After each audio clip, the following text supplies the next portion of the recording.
Good morning everybody. May God bless you. आज मैं आप लोगों को फिजिक्स पढ़ाऊंगा। फिजिक्स में क्लास 10 एनसीईआरटी बुक से एक लेसन लिया गया है जिसका नाम है लाइट, यानी प्रकाश। प्रकाश के बारे में आप लोगों को बताया जाएगा और ये चैप्टर इतना महत्वपूर्ण है, इससे हर एक परीक्षा में 2, 3 या 1 कम से कम सवाल रहता है, या बीएससी हो या बीपीएससी हो, रेलवे, बैंकिंग, जो भी परीक्षा है, इस चैप्टर से क्वेश्चन हमेशा आता है। और जो बच्चे क्लास 10 के हैं उनका पहला चैप्टर ही है फिजिक्स बुक में लाइट चैप्टर, यानी प्रकाश का परावर्तन स्टार्ट है, अपवर्तन भी है ना। तो ये सारे चैप्टर को हम धीरे धीरे आप लोगों के पास लाएंगे। आप लोग बने रहिए मेरे साथ। और अब तक जो मेरे चैनल को सब्सक्राइब नहीं किए हैं तो सब्सक्राइब कीजिए, देखिए आपको कितना फ़ायदा इसमें होगा। घाटा का तो कोई सवाल पैदा नहीं है, ठीक है। तो पढ़ाई शुरू करने से पहले 2 पंक्तियां मैं कहूँगा आप लोगों को प्रकाश के बारे में, कि दुनिया में सबका महत्व समान है। दुनिया में सबका महत्व समान है, फर्क तो सिर्फ स्थान का है। फर्क तो सिर्फ स्थान का है, क्योंकि सूरज के आगे दीपक का कोई महत्व नहीं। सूरज के आगे दीपक का कोई महत्व नहीं, लेकिन अंधेरे में दीपक से महत्वपूर्ण कुछ भी नहीं। यानी एक दिया जो है, दीपक जो है, दिन में उसका कोई महत्वपूर्ण माने कोई इसका वैल्यू नहीं है, लेकिन रात का अंधेरा में एक ही दिया अंधेरे को मिटाने के लिए काफ़ी है। इसलिए आप हमेशा अपने आप को बनाए रखें कि सबका महत्व समान है। आपका ही महत्व समान है, सबका समान है, केवल फर्क है प्लेस का, स्थान, कि आपकी कहाँ ज़रूरत है, किसकी कहाँ ज़रूरत है, कौन कितना महत्वपूर्ण है, केवल स्थान का, लेकिन है सबको ही महत्वपूर्ण। इसलिए अपने आप को कभी कम नहीं आंकिएगा, ठीक है। तो लाइट चैप्टर में बहुत सारा क्वेश्चन है। जैसे मान लिया मोटर गाड़ी के चालक के सामने कौन सा दर्पण लगता है, ठीक है। दाढ़ी बनाते समय कौन सा दर्पण का उपयोग किया जाता है। पानी से भरी बाल्टी जो होता है वो थोड़ा ऊपर उठा हुआ मालूम पड़ता है, ठीक है। जब कोई मछली पानी में तैरती है तो ऊपर उठा दिखाई पड़ता है, ठीक है। तो उत्तल लेंस को आंख के सामने रखकर सूरज को देखना मना है। क्यों? मानव नेत्र में किस प्रकार का लेंस का प्रयोग होता है और निकट दृष्टि दोष को सुधार करने में कौन सा लेंस लगाया जाता है। सूर्योदय और सूर्यास्त के समय सूरज का रंग थोड़ा लाल हो जाता है, रक्ताभ दिखाई पड़ता है। क्यों? अगर कोई अंतरिक्ष यात्री आसमान में जाता है तो उसको आकाश जो है नीले की अपेक्षा ब्लैक दिखाई पड़ता है। क्यों? इस सारे सवाल का जवाब इस चैप्टर में मिलेगा आपको, ठीक है। तो आप बने रहें और ध्यान से सुने मेरी बात को, ठीक है। हम एक एक पॉइंट आपको इतना आसान से समझाऊंगा कि पूरे ज़िंदगी भर आपको याद रहेगा। तो इस चैप्टर से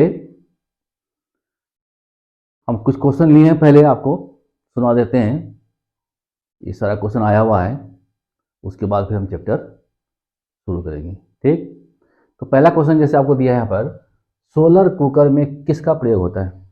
सोलर कुकर, खाना जिसमें पकता है सूरज की रोशनी से। ऑप्शन है अवतल लेंस, उत्तल लेंस, अवतल दर्पण और उत्तल दर्पण। ये क्वेश्चन पूछा है BSSC 9/12/2018 में, करंट क्वेश्चन है। तो सोलर कुकर में इस चारों में से कौन ऑप्शन सही है जिसका प्रयोग होता है।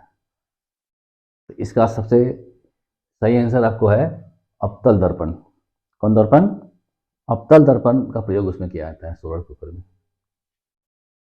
ठीक है, सूर्य से रोशनी आती है, वो एक जगह फोकसित होता है और वहाँ जो है हीट हो जाता है, वहाँ खाना बनता है। जैसे मान लिया जाए ये सोलर कुकर ऐसे छोटा मोटा बना देते हैं आपको हम, इस टाइप का होता है। यहाँ इसका एक चूल्हा होता है, यहाँ दर्पण होता है। ये सूरज हो गया मान लिया आपका, यहाँ से रोशनी आएगा और यहाँ फोकस हो जाएगा, यहाँ पर नीचे में रहता है, सारा किरण का यहाँ फोकस हो जाएगा। जब मैक्सिमम किरण एक पॉइंट पर अगर फोकसित हो जाता है तो हीट हो जाता है। ठीक है, तो इसी सिद्धांत पर जो है सोलर कुकर में अवतल दर्पण का प्रयोग होता है। सेकेंड क्वेश्चन आपका है, जरा दृष्टि के उपचार में किसका इस्तेमाल किया जाता है? जरा दृष्टि का मतलब होता है जब आदमी का एज बढ़ जाता है, बूढ़ा होता है, तो उस समय आंख में एक दोष उत्पन्न होता है। तो उस दोष के सुधार के लिए कौन सा लेंस लगाया जाता है? तो इसका सही आंसर आपका है बायोफोकल लेंस। बायोफोकल लेंस, ये क्वेश्चन पूछा हुआ है आपको BSSC में 9, 12, 18 में। ये एक अलग सेटिंग है, अलग सेटिंग है। देखिए, अब जरा दृष्टि दोष होता क्या है? जब एज बढ़ जाता है लोगों का, तो उसके आंख के लेंस में जो है किसी वस्तु के फिगर को समायोजन, यानी जो आकार होता है फोटो का, वो ठीक ढंग से वो नहीं बना पाता है। ठीक है, जिसके कारण वो उसको देखने में अच्छा नहीं लगता है या ठीक से पढ़ नहीं पाता है। ये दोष जो है खास करके उन लोगों में मिलता है जिनके पास निकट दृष्टि दोष और दूर दृष्टि दोष दोनों पाया जाता है, यानी मायोपिया और हाइपरमेट्रोपिया दोनों दोष जिसमें पाया जाता है, उसी दोष में आपको उसी व्यक्ति के आंख में जो है आपका ये दोष पाया जाता है। ठीक है, तो इसके सुधार के लिए कौन लेंस लगाया जाता है आपको? बायोफोकल लेंस। इसमें दो लेंस होता है, दोनों लेंस, उत्तल लेंस भी होता है और अवतल लेंस भी होता है। तो आपको याद रखना है जरा दृष्टि दोष के सुधार के लिए किस लेंस का प्रयोग होता है? तो बायोफोकल लेंस का प्रयोग होता है। उसमें दोनों लेंस होते हैं, बोथ लेंस, यानी उत्तल लेंस भी होता है और अवतल लेंस भी होता है। वो उसका क्या खराबी है कि किसी भी अक्षर को या किसी भी चीज़ को देखने में उसका जो फिगर बनता है रेटिना में, वो ठीक ढंग से समायोजन नहीं हो पाता है, जिसके कारण उसको देखने में तकलीफ होती है, पढ़ने में तकलीफ होती है। ठीक है, नेक्स्ट क्वेश्चन आपका है, किस कारण समुद्र नीला दिखाई देता है? समुद्र का पानी जो है वो आपको नीला दिखाई देगा। चार ऑप्शन है, प्रकाश तरंगों का व्यतिकरण, प्रकाश का प्रकीर्णन, प्रकाश तरंगों का ध्रुवन और प्रकाश का विवर्तन। ठीक है, तो इसका सही आंसर है प्रकाश का प्रकीर्णन। प्रकाश का प्रकीर्णन। अब एक शब्द है प्रकीर्णन, स्केटरिंग बोलते हैं उसको इंग्लिश में। क्या बोलते हैं? स्केटरिंग। तो स्केटर क्या है? देखो, अब जैसे मान लिया वायुमंडल में बहुत सा धूलकण है, वायुमंडल में बहुत सारे धूलकण बिखरा हुआ इधर उधर। जैसे मान लिया ये आपका ये धूलकण सब है, जब प्रकाश की किरण आती है ऊपर से तो मान लिया धूलकण से टकराया, धूलकण से टकराया, तो टकराने के बाद क्या होता है, उसका प्रकीर्णन हो जाता है, स्केटर हो जाता है प्रकाश किरण का, यानी फैल जाता है, प्रसारित हो जाता है। तो आप जानते हैं कि सूर्य के प्रकाश में 7 रंग है ना? बेनिया, पीनाला। तो ये सातों रंग जो है सब अलग अलग हो जाता है। तो सब अलग अलग जब हो जाता है, जैसे मान लिया 7 रंग होंगे आपको, 1, 2, 3, 4, 5, 6, 7, पूरा स्केटर हो गया आपको। ठीक है, तो ये मान लिया लाल है, ये हो गया आपको बैंगनी, ROYGBI, वन, ये हो गया YGBI भी। ठीक है।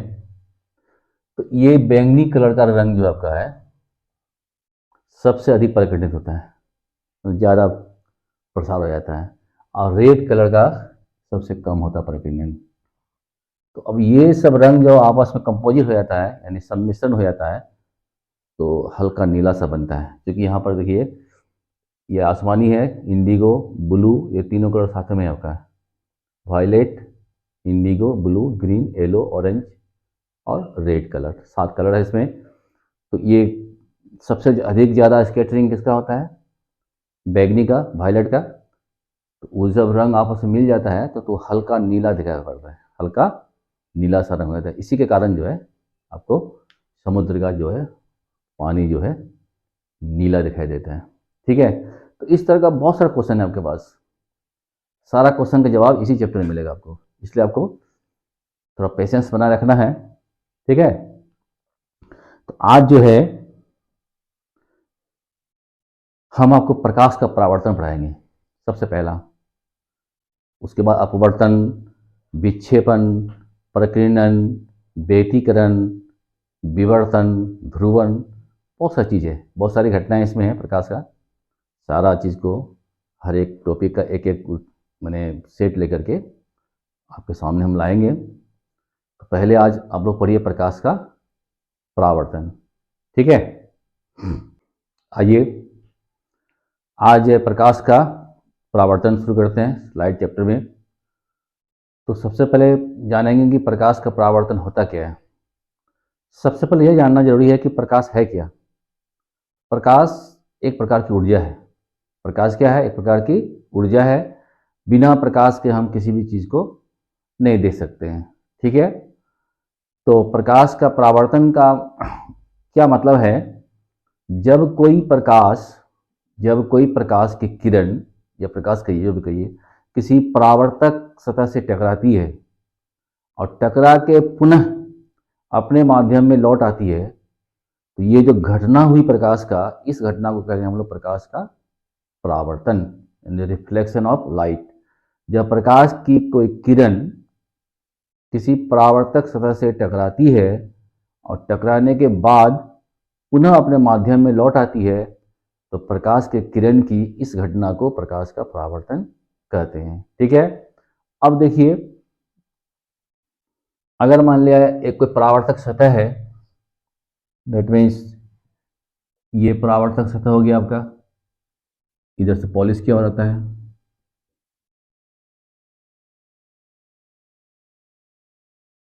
मान लिया समतल दर्पण है। क्या है? समतल दर्पण। जो दर्पण हम लोग घर में यूज करते हैं उसका नाम है समतल दर्पण, उसके पीछे में पॉलिश रहता है। अब ये हुआ परावर्तक सतह। अब यहाँ से कोई लाइट जाएगा, मान लिया कोई लाइट जा रहा है। अब मान लिया जाए यहाँ से ऐसे करके कोई प्रकाश से किरण गया, यहाँ टकराया। ठीक है। और टकराने के बाद पुनः अपने माध्यम में, मैंने इधर से गया था उधर ये लौट आएगा, लौट आई। तो ये जो घटना हुआ आपका, इसका नाम है प्रकाश का परावर्तन। फिर समझ लीजिए, जब प्रकाश की कोई किरण किसी परावर्तक सतह से टकराती है और टकराने के बाद पुनः अपने माध्यम में लौट आती है, तो प्रकाश के किरण की इस घटना को प्रकाश का परावर्तन कहते हैं। ठीक है। रिफ्लेक्शन ऑफ लाइट लिख दिए, उतार लीजिएगा आप लोग। अब देखिए तो होता क्या है, यहाँ एक बिंदु लेते हैं ओ, ये इसका नाम ये रख दिए ए ओ, ये हो गया बी ओ, और यहाँ एक अभिलंब डालते हैं, लंब बोलते हैं इसको, अभिलंब। इसको ये अभिलंब हो गया आपका एन। तो ये हो गया आपका आपतित किरण। ये क्या हो गया? आपतित किरण। ये हो गया परावर्तित किरण। ये हो गया आपतन बिंदु, और ये हो गया आपतन बिंदु पर डाला गया अभिलंब। ये हमेशा 90 का कोण बनाता है। ठीक है। तो आप लोग ध्यान दीजिएगा इस बात पर, यहाँ हम सबका नाम लिख दिए हैं सुविधा के लिए, उतार लीजिएगा। एक बार फिर दिखा देता आपको। ये तो हो गया आपको परावर्तक सतह, इसका नाम आप एम एन दे सकते हैं, कुछ भी दे सकते हैं। एम एन तो हो ही गया है, एम पी रख दीजिए इसका नाम। ये परावर्तक सतह हो गया। अब ये जो किरण है आपका ए ओ, इसका नाम है आपतित किरण, यहाँ लिख देते हैं ए ओ। ये हो गया आपतित किरण, इंग्लिश में है इंसिडेंट रे, ऐसे उतारिएगा। उसके बाद ये है आपको आपतन बिंदु वो हो गया आपका आपतन बिंदु, यहाँ पर लिख सकते हैं आपतन बिंदु, गंदा हो जाएगा इसलिए वहाँ लिखें। और ये हो गया परावर्तित किरण ओ बी, यहाँ दे दिया आप ओ बी। ये हो गया परावर्तित किरण, इंग्लिश इसका है रिफ्लेक्टेड रे, इसका इंग्लिश है पॉइंट ऑफ इंसिडेंस। और उसके बाद ये जो ओ एन है इसको बोलते हैं अभिलंब, ये अभिलंब हो गया। अब बात रहा आपतन कोण, देखिए आपतित किरण अभिलंब के साथ जो एंगल बनाती है, आपतित किरण ये अभिलंब हो गया, इसके साथ जो यहाँ कोण बनाया इसी का नाम है आपको आपतन कोण, यानी A O N, angle A O N, ये हो गया आपको आपतन कोण। इसको लिखते हैं आई से, क्योंकि इंग्लिश है एंगल ऑफ इंसिडेंस, इसको आई से डिनोट करेंगे हम लोग। फिर उसके बाद आपतित किरण अभिलंब के साथ जिस कोण, जो कोण बना के वो बाहर लौट आती है इधर, उसका नाम है आपको परावर्तन कोण। ये एंगल हो गया परावर्तन कोण, इसका नाम क्या है B O N, B O N. तो बी ओ एन क्या हो गया परावर्तन कोण, इसको लिखते हैं आर से। क्यों लिखते हैं, angle of reflection, R E F L E C T I one, R, R हो गया आई हो गया। एक बार फिर समझ लीजिए प्रकाश की कोई किरण किसी माध्यम से यानी किसी परावर्तक सतह से टकराकर जब पुनः अपने माध्यम में रिटर्न हो जाती है तो ये प्रकाश का जो फिनोमेना है यानी घटना है, इसको बोलते हैं हम लोग रिफ्लेक्शन ऑफ लाइट। इसमें होता क्या है, ये आपतित किरण हो गया, ये परावर्तित किरण हो गया, ये आपतन बिंदु हो गया, ये आपतन बिंदु पर ये जो है ये हो अभिलंब, और ये हो गया आपतन कोण, ये हो गया परावर्तन कोण। इस सारा पॉइंट को आप याद रखिएगा, इसलिए याद रखना है जब आगे पढ़ेंगे हम लोग तो इसकी चर्चा बार बार होगी, तो जान लेना है कि किस जगह का क्या नाम है, आपतन कोण कौन है और परावर्तन कोण कौन है। ठीक है, इसलिए इसको उतार के आप इसको याद कर लेंगे, और साथ साथ इंग्लिश भी याद करना है। क्यों, जब आगे क्लास में जाएंगे आप लोग तो मैक्सिमम क्लास इंग्लिश में होती है, इसलिए अभी से आदत बनाइए हर एक टॉपिक को यानी हर एक जो पॉइंट है उस सबको इंग्लिश नाम भी याद हो, हिंदी नाम तो आपको याद करना ही पड़ेगा। ठीक है, अब है प्रकाश के परावर्तन का नियम। क्या पढ़ना है आपको, प्रकाश के परावर्तन का नियम पढ़ना है। तो प्रकाश के परावर्तन के दो नियम है ना, laws of reflection of light. क्या नियम है देखिए, इसको मिटा देते हैं।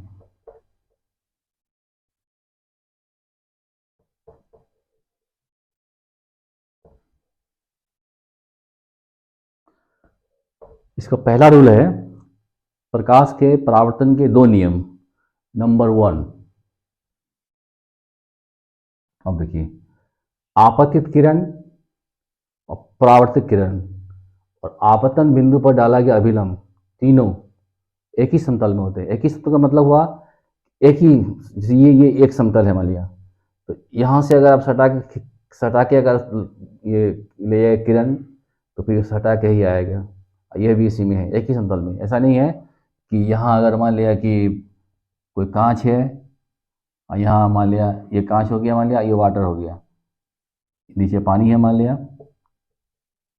तो यहाँ से यहाँ नहीं आएगा, यहाँ जाएगा तो ऐसे टकरा जाएगा आपका, ये परावर्तन हो गया। जब अंदर घुसेगा तो अपवर्तन होता है, वो बाद में पढ़ेंगे हम लोग। ठीक है, तो इसको पहले मिटाइए पहले आप। एक ही समतल का मतलब हुआ एक ही प्लेन में होता है। तो पहला रूल क्या हो गया आपका, आपतित किरण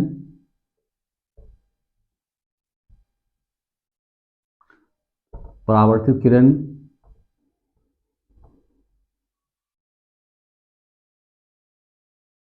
और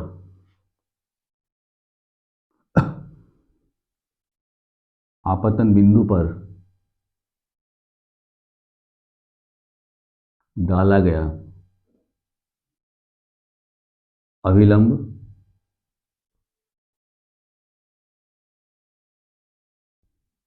तीनों एक ही समतल में होते हैं।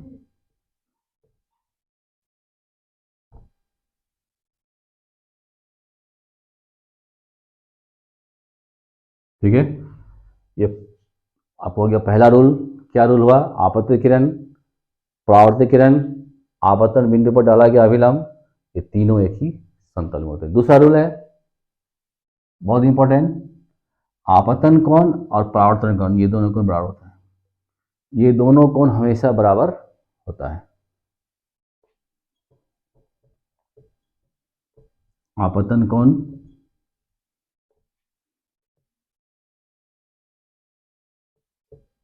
और परावर्तन कोण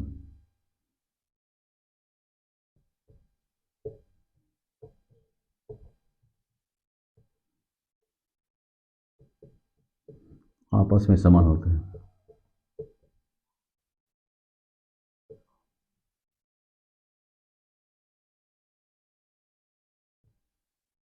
ठीक है,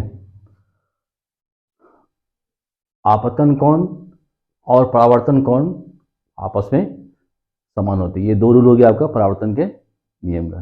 ठीक, अब देखिए, आप लोगों में से जो भी BSSC का फॉर्म भरे हैं या BPSC का जो भी हो, वो क्लास 9, 10th, 11th और 12th का NCERT बुक का अगर आप स्टडी कर लेते हैं ठीक से, तो आपका कोई भी क्वेश्चन नहीं छूटेगा। ठीक है, क्लास 9, 10, 11, 12 ये 4 क्लास का NCERT बुक जो भी है आपका अवेलेबल मार्केट में, उसका स्टडी कीजिएगा तो आपको सारा क्वेश्चन इसमें आ जाएगा। तो हमारी कोशिश रहेगी, जैसे आज हम 10th क्लास का शुरू किए हैं फिजिक्स, ऐसे बाकी सबका पढ़ाएंगे धीरे धीरे, है ना। तो आप लोग बने रहिए मेरे साथ, जो भी फायदा होगा आपका होगा। ठीक है, तो आज का कार्यक्रम में समाप्त करते हैं, फिर नेक्स्ट वीडियो में आपसे मिलेंगे। तब तक के लिए आप खुश रहें।